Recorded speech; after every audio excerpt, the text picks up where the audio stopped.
Good morning, everyone. This is Shelly from Hodgepodge Hoosiers. Tomatoes are coming on.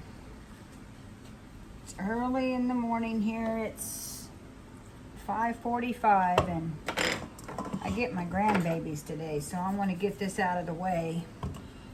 I went from last week patiently waiting for all these tomatoes to get ripe to I've got this big bowl ready, and it probably this and I have another one sitting over on the table finishing getting ripe. Now I don't have time to process them today, so all I'm doing is I'm coring. I got this nifty little corer tool and I just cut them in half and throw them in my bag. And actually freezing will help me. I need to make juice and salsa this year, so when I thaw them out, the peelings will just fall off, and then I don't have to worry about scalding them to get them off. And so this is probably going to be how I do them. To make them, I got to make a lot of salsa this year. Well, I'm hoping for 20 to 25 jars. Yeah, I've got this is a 2-gallon bag. Now last year I had my freezer pretty full of tomatoes all the way going into fall, and I just waited till I had a convenient time to process them. With all the fresh stuff coming in right now, these can wait because they can be froze. Look at the size of the Roma tomatoes. Here's another one. Last year, my little Romas was maybe 2 inches long. This in here will lay in my hand. So that's going to make for fast salsa batches.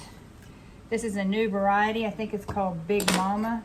The lady at the greenhouse says that's all she raises to sell. She said they will fit in your hand, and I honestly didn't think they would, but look at that. That is going to be some nice salsa tomatoes. So yeah, I'm just going to finish getting this bag all done up and set in the freezer. Actually, I don't know if this thing here is going to work very well. Handy for smaller ones, but yeah, I probably can get all these tomatoes in there. So salsa will probably be on the docket. I've got prior commitments that I'm going to have to do next week, so it'll probably be the next week after that I'll be getting them out and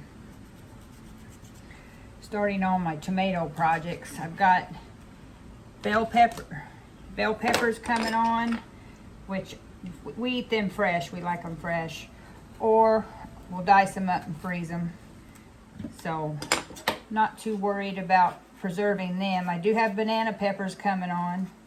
Tried for several years to get them to work, and I never could get them to grow right. But this year we changed our soil. We had soil brought in, and we did a video on that, and that has really changed, because now that our soil is a lot better and we got it amended to where it needed to be, everything's growing great.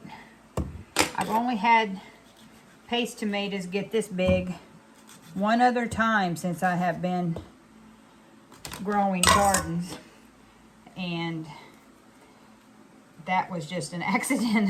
I don't even know what I did, but all the rest of the years they've just been tiny, just a little bit bigger than what a cherry tomato would be.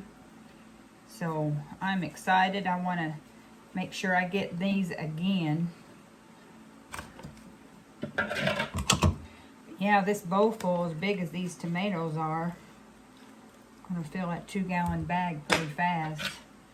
Now I'm not worrying about peeling them. I pre-washed them already. Whenever I get them in out of the garden, I scrub them good. Let them dry on a towel or finish ripening or whatever they got to do. And I'm just cutting them in half. Now, when I take them out of the freezer and let them thaw, the skins will just come off, so I don't have to worry about scalding them. Yeah, my first bag of tomatoes going into the freezer. I could get a few more in there yet, so whenever I get a few more off of my table over there ripe, I'll probably add them in. So there you go. If you don't have time to process your tomatoes, just go ahead and do. Some people just throw them in whole, and then they'll core them and everything later. I like to go ahead and get the core out and slice them in half, so then peels will come off easy. But either way, these will freeze. Great for juice, great for salsa. So anyway, if you get overrun with your garden, don't let it get you down. Throw them in the freezer, take them out whenever all your preserving is calming down, when the garden is dying out, and you'll still be able to put stuff on the shelf for the winter. So we hope you find this helpful. Until next time, bye for now.